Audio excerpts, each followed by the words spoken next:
Okay, the title of this presentation is Acting, as you can see. And for those of you that were wondering, what you have in this photograph is the director blocking a scene with the actress that is going to be shot during the scene. The rest of the people that you see in the background are either crew members or cast members that are basically extras, okay? This is a scene from a movie called Pulp Fiction, and it takes place in a restaurant that is being held hostage by this woman and her boyfriend in the movie, of course. Okay, so let's skip this part. Acting can be approached in different fashions, and acting involves someone becoming somebody else, not pretending to be somebody else, but actually becoming somebody else to portray a character in order to react to other characters and in order to elicit emotional responses from the audience, the people that are watching the movie. Um, you know that when you have, for example, let's take the example of a singer. When they're on stage and they're singing a song, what do you think is going through their mind? Let's say that they're in a concert and the stadium is full of people. They want to perform the song to the best of their abilities, but what's the main goal you think they have in mind? You have a singer giving a concert, and there are a lot of people there. There's a large audience, and of course they want to do it well because they are professionals and all that. What's the ultimate goal? Why do it well? What do you think they're expecting? Well, for the audience to like it. Only that. Only that the audience likes it. Don't you think they're thinking, I want to make them cry. I want to make them shout. They I want want to to dance. express the feeling. I'm sorry. They want to express the feeling of the song well. They want to elicit emotional responses from the audience. It's like when you do something for mommy, you do something for mommy. If you ever done something for mommy and you want her to be happy, and then you see her crying, and inside of you, there's a little voice saying, yes, I made her cry of happiness. Not because you disappointed her, but because she's happy. Because many people express their emotions crying. I mean, positive emotions, right? So do you understand what I'm talking about, guys? Yes. So it's not just let me do it well. I want to do it well, but there's something behind it. I want to touch people at an emotional level. Well, same thing happens with actors when they're portraying a character. Whether they want to scare the living daylights out of you, whether they want to see you like cry, they want to make you like so sad, they want to see you bawling, uh, or they want to see you exhilarated with happiness. That's the main goal, guys. So in order for you to be a good actor, to master acting, you need to have certain traits as an actor. This will be coming in the test, guys. In order for you to be a good actor, you must master vocal projection. What does that mean? Vocal projection is that you can make your voice carry on through very long distances. Remember that when acting began, microphones did not exist, and whatever you were saying had to reach the person that was over there, far away at the end of the auditorium or at the end of the amphitheater. So this is a trait that that an actor needs to master. Also, clarity of speech. One of the things that I hate the most is when I'm watching a movie or watching a play, a performance, and the actors start like mumbling or muttering their lines. It's probably because I'm pretty deaf and I'm hard of hearing. But when I'm watching a performance, I want to understand what they're saying because what they're saying might be very important. So it's important that you master clarity of speech. Something else that an actor must master is physical expressivity. Do you know what body language is? Yeah. Do you know that people communicate more and more effectively with body language than with words? Sometimes your mom, the only thing she has to do is look at you or your dad in a certain way for you to get a message. Is that right or no? Yes. They don't need Yeah. words. They don't need Sí, mucho. just a True. physical, just a gesture, a small move of a muscle in the face. That's all it takes. So an actor must master how to express themselves physically with their entire body, not just their face. So, probably the hardest thing to master, and of course that's my opinion, is emotional facility. I don't know how many of you can like cry on a dime, but imagine that you're in a movie set and the director tells you, okay, action, and you're supposed to, when he says action, start crying. I mean, crying convincingly, not crying in a way that boo boo, yeah, nobody will believe it. But crying, I don't know, but when I see people crying in a way that is convincing in a movie, guess what happens to me? You start crying as well? I start Crying crying too? too, man. I can't see people cry. I can't see that. But when it's fake, I mean, what it makes me is angry because when it looks fake, it's awful. I hate that. I hate bad acting. But hasn't that happened to you? You see someone? Are you that way? You see people crying, Yeah. you start When I crying see too? someone cry, I No. instantly cry. Yeah, I don't know well, why. an actor that Yeah. can do that is acting well, is performing well. Something else that an actor needs is to have a well-developed imagination also. I don't know you, but when I was a kid, we used to play, we didn't have Nintendo and we didn't have like PlayStation and any of that stuff. And we had more variety than just sitting down in a locked inside our rooms. We could go and actually interact with other human beings and play I don't know, cops and robbers or doctors or play whatever we want. And we were actually like acting, and we came up with different ideas and situations using our imagination. I mean, we did not have like a script in front of us, play this or play that. No, we would just on the spot improvise and play. And we actually thought that we were like playing the role of the cop or the detective or the secret agent or whoever. Did you ever play that way? Yep. It's very He important. jugado, pero poco. That's a very important thing to do when you're a child. That's why I'm not a big fan of making giving a video game to children that are very young or a cell phone. I think that is terrible, as a matter of fact. I think that everything has an appropriate age, and children should be given an opportunity to develop their imagination. And let me tell you something: if you don't have an imagination, you cannot be an actor. Actors need to have an Um, imagination. I got you. Okay, something else that is necessary for an actor is the ability to interpret feelings, not your own feelings, but the feelings of other characters, of other actors. You sometimes are playing a role, and you're not alone. There are other actors, and as an actor interpreting a character that is not real, that is not you, you need to have the ability to interpret the feelings of the other actors so you can react well in a way that looks natural. Um, Something else that an actor should have is also the ability to improvise. Why? Well, you're probably thinking, wait a minute, don't they have a script? Well, yes, they have a script, but what happens if you forget your lines? Yeah, ahora, what are you gonna do? Let people know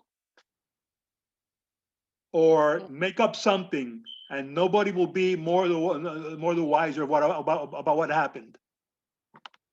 This has to happen, guys. Let's say you're on a stage and you have some lines to say, and for some reason, because we're human beings, we're fallible, we suddenly forgot the exact lines, well, you need to have the ability to make them up in a way that makes sense and continue the play because the show must go on. Okay, the performance must go on.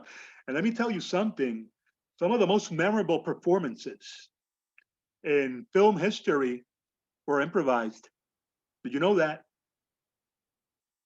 So, improvisation is a very important trait to have as an actor. Questions, guys? No. Okay, acting can be very demanding because there are so many different roles that you can play, and you must have many abilities as an actor. An actor must have possess many abilities and many skills. Like for example, they should employ dialects and accents. Like for example, in this picture, you're seeing Christian Bale, Academy Award winning actor. He was Batman for a while. He is Welsh. What do I mean Welsh? Well, he's from the UK. He is British, and many of the roles that he interprets are the roles of American characters, not British characters. And you know that British and American English are different. They have very different accents and intonations, and even words. And he is so good. I mean, you hear him talking, and you would not know that he is British, but he is. He is British. So he's one of those actors that can um, master accents. Not every actor can. I've seen actors that try accents and they're not very good at it. They're pretty bad, even though they're good actors. Um, Actors should be good at mastering body language, improvisation. You need to have the ability of being a good. You need to be very observant, and you need to be able to emulate. Emulate means to imitate what you see well. Some people can do that. I'm very bad at imitating. I am horrific at that. So I don't have a chance at being an actor, but maybe some of you are good at it. And many actors sometimes have to train in special programs to develop these skills, and they master them very well.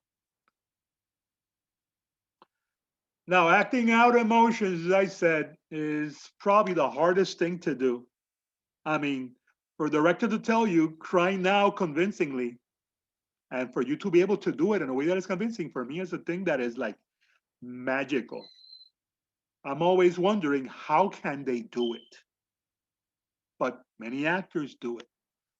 So in order to act out emotions realistically, the following must be carefully considered: body language. An actor needs to be in tune with their body. Their body is a tool, it's an instrument.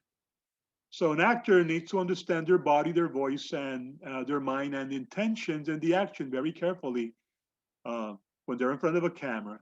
Something else that must be carefully considered is immersion, immersing. I mean that the actor must take the character's desires and make them his own desires. So you have to like disappear into that character. You have to become that character. You must also understand as an actor the character's mission. Um, every character has wishes, they have desires, they have goals.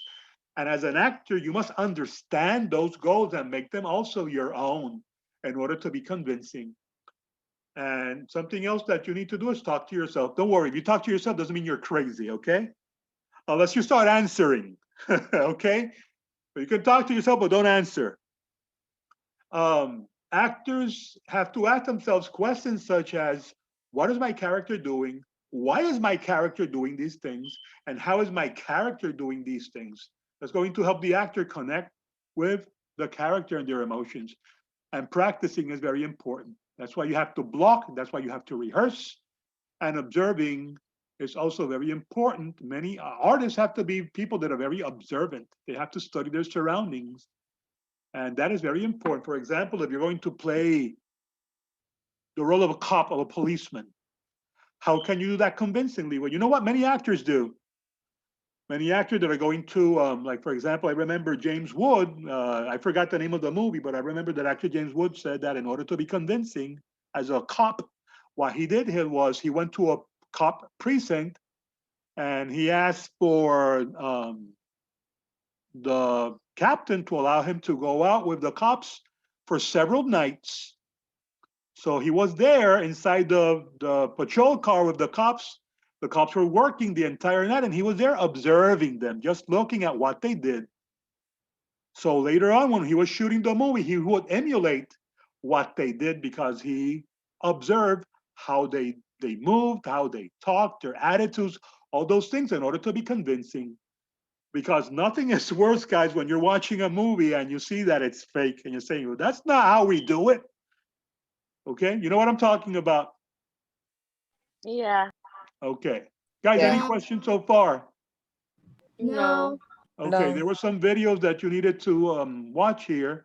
Okay, Me later too. on, you encountered um, this section that talks about technical and non-technical acting. I'm not a scientist, but I have read for a long time that you know that you have one brain, but your brain is divided into two hemispheres. You have a right side and you have a left side. And your right side controls the left side of your body, and your left side controls the right side of your body, right? Some people are born with the right side of their brain dominating them because you know that certain functions are located in certain areas of your brain. People that are said to be right brain dominated are people that are inclined more to imagination, emotion. They're more emotional, and they're more like artistic, if you want to use the word. And then some people, not necessarily active, but every human being, right? Some people are right brain dominated, and others are left brain dominated. And if you're left brain dominated, that means that you're going to be more inclined to being analytical and logical and stuff like that. So chances are that if you're right brain dominated, you like things more like an art class, a Spanish class. If you like, if you're more left brain dominated, you like classes more like math, science, and things like that. Okay. So those that are right brain dominated are called, if you're an actor, you're called emotional or non-technical. And if you're left brain dominated, you're called technical type of actor. But which type of actor is better? None. Both right brain dominated or left brain dominated can be brilliant performers. You can be a fantastic actor.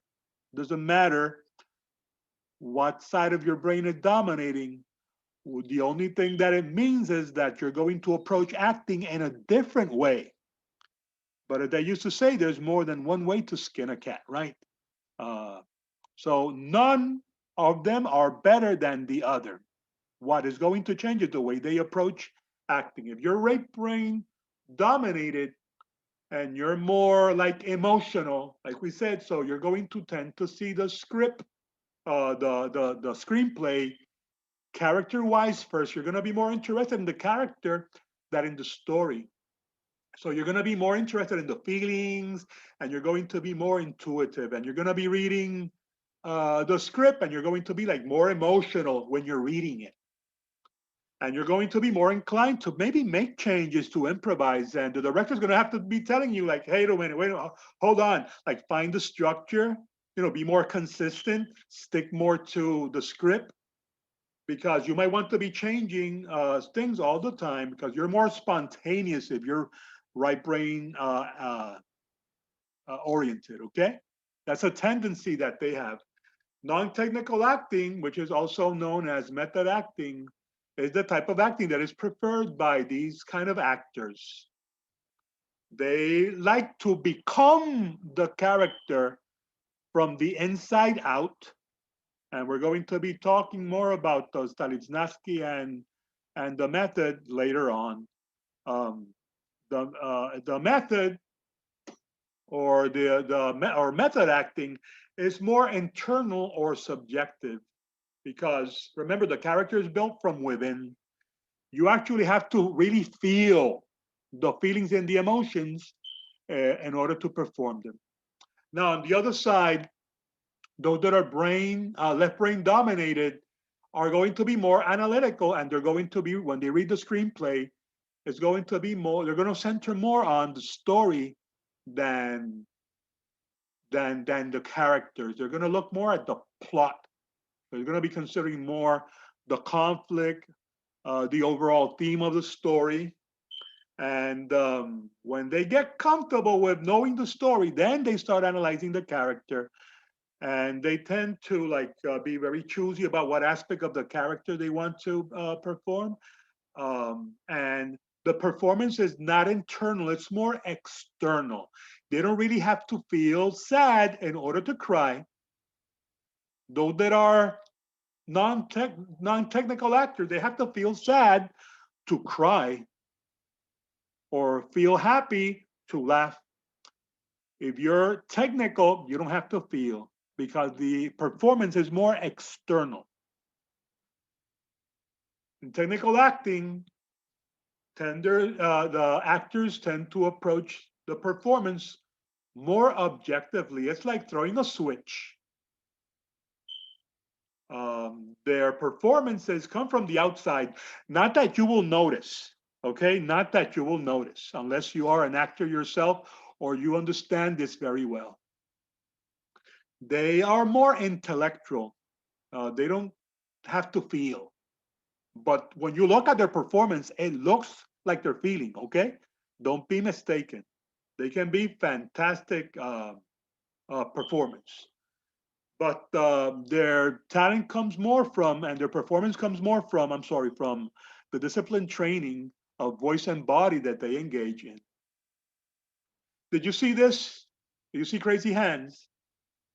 Yes. Everybody was supposed to see it. Yes, I saw that one. Did you like it? Yeah. Yes. And let me ask you a question. Was his performance technical or non-technical? What do you think?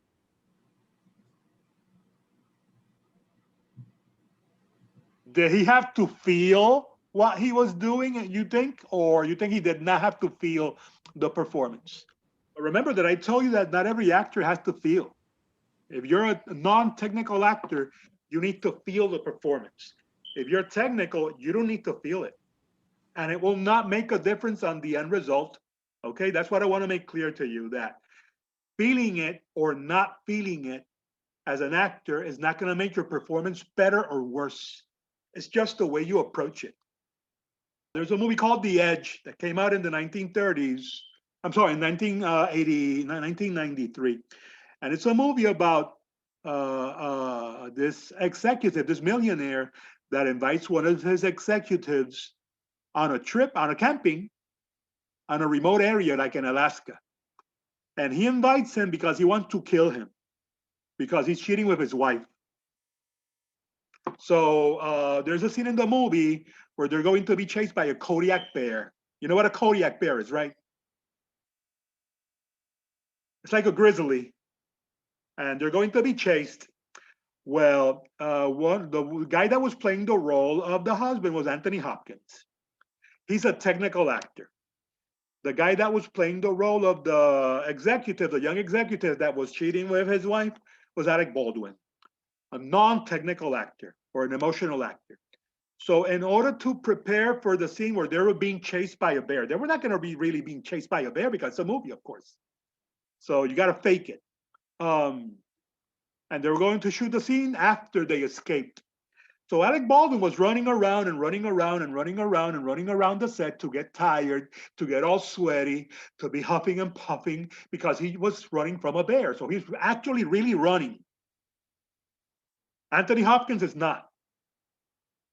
When they get ready to shoot the scene and they start shooting both guys together and they're like huffing and puffing, Alec Baldwin was huffing and puffing because he was actually huffing and puffing because he was actually tired. Anthony Hopkins is huffing and puffing, but he was not tired. He was not running around. And when you look at both of them looked like they were just being chased by a Kodiak bear. So what I'm saying here, they approached the performance from different ways. Do you understand this, guys? Yeah. Okay. Yeah. So what do I think about this guy from Crazy Hands? I think that his performance was technical. I don't think he had to feel what he was doing.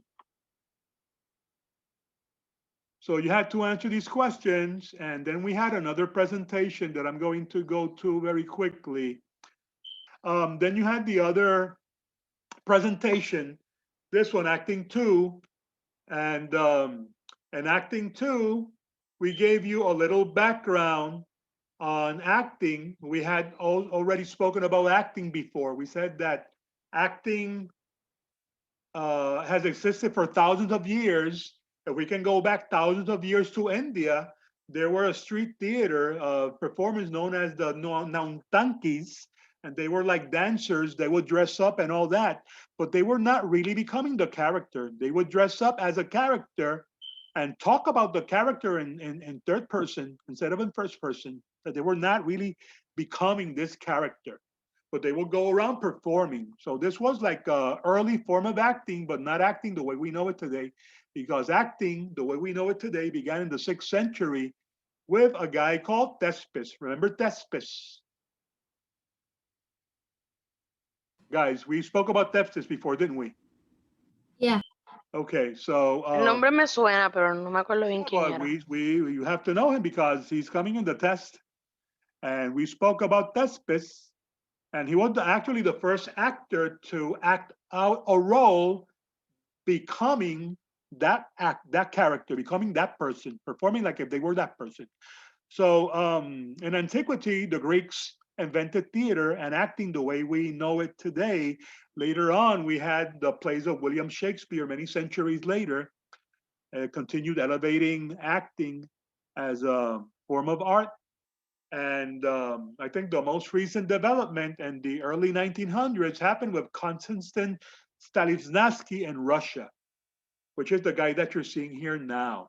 And we're going to be talking about him in a short while.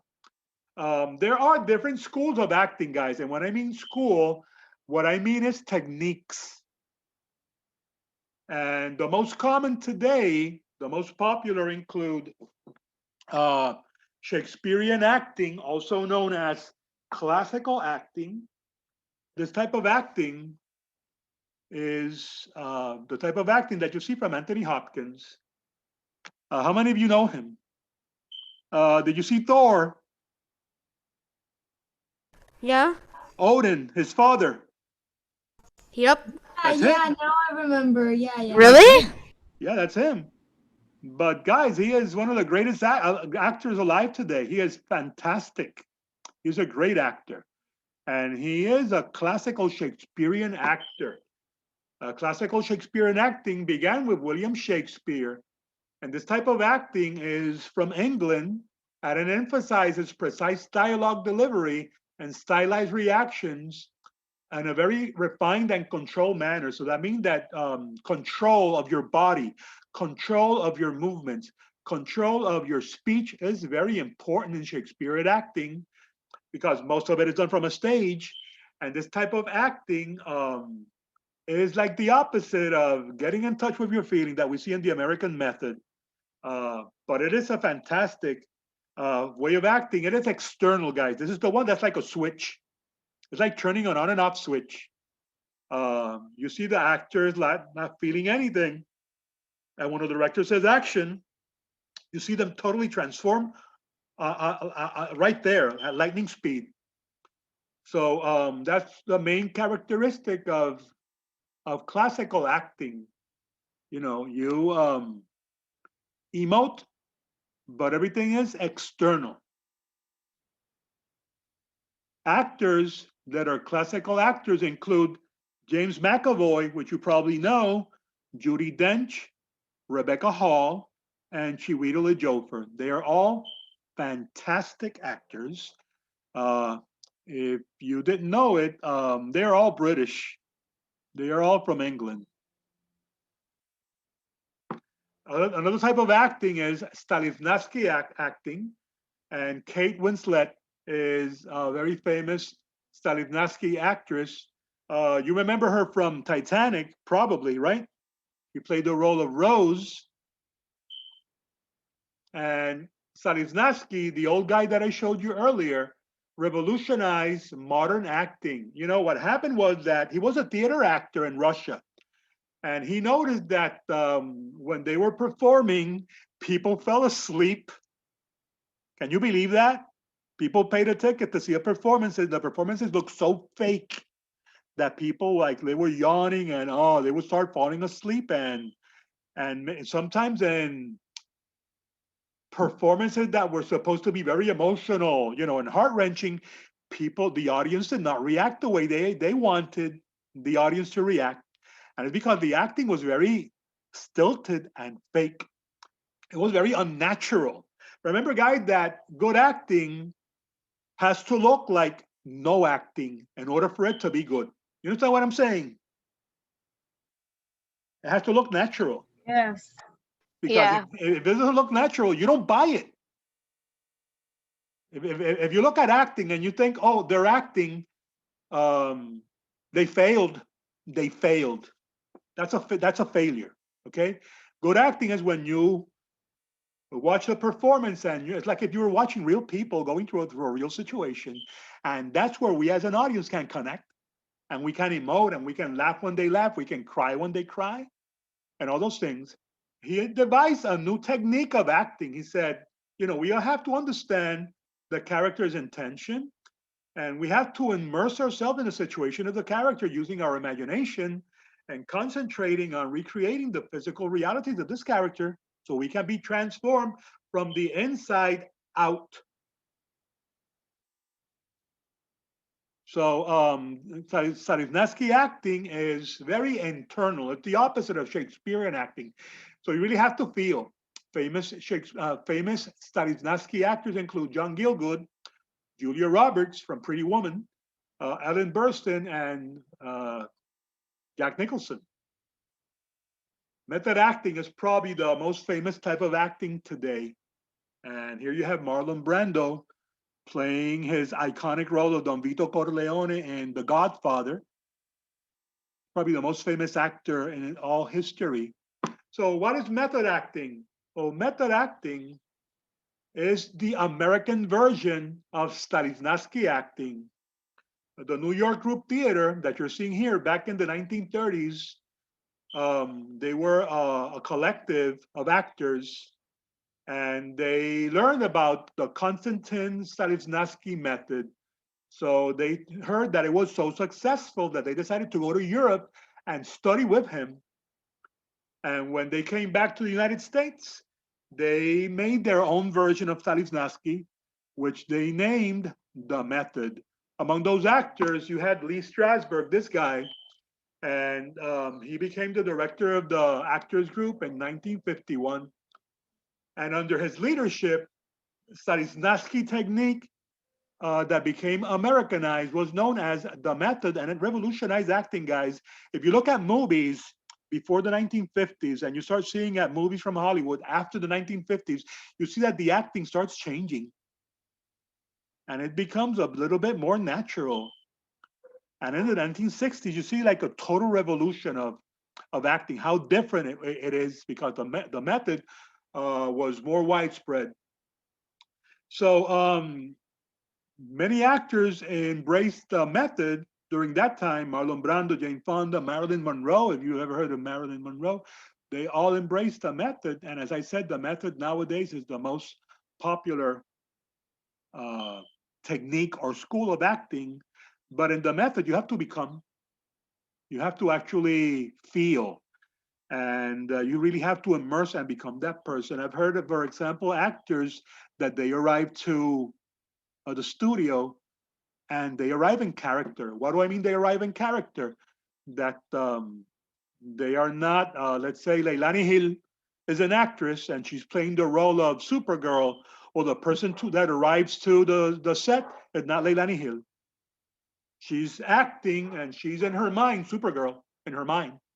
And everything that she said and every way she reacts, she's reacting as Supergirl, not like Leilani Hill. Do you understand that? Yes. You Yeah. become this, so that's kind of creepy in a way, isn't it? Um, and it can affect some. It does affect some people psychologically. especially with a part of the method that is known as uh, uh, emotional memory.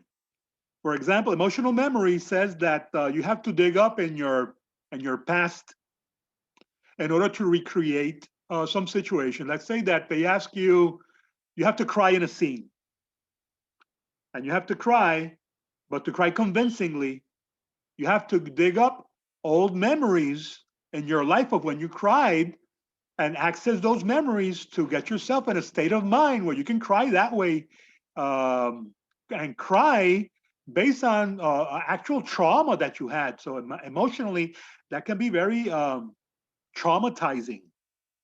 And many people were traumatized. So that's why many people that were in the actor's studio, they left.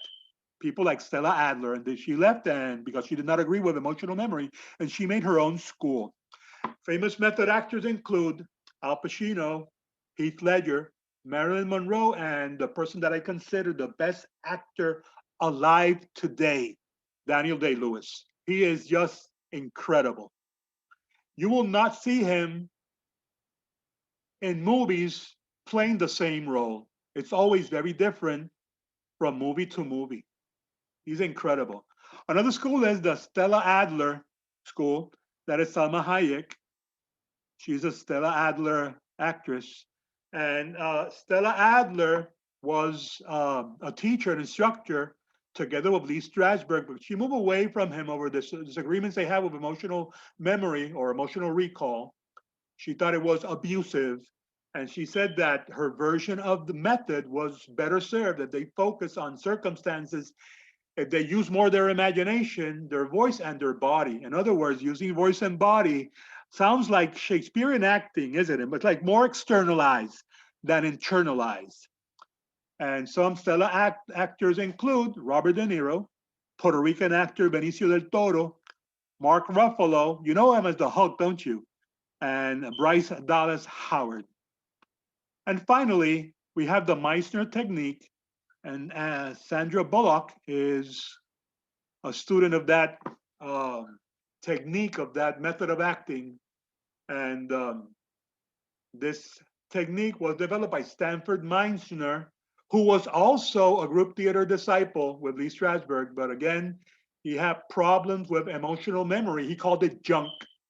And he again devised his own method of the American method acting. But his version focuses more on instinct and reacting to the moment. So it's more reactive. That's why they emphasize rehearsing so much and rehearsing with the other actors.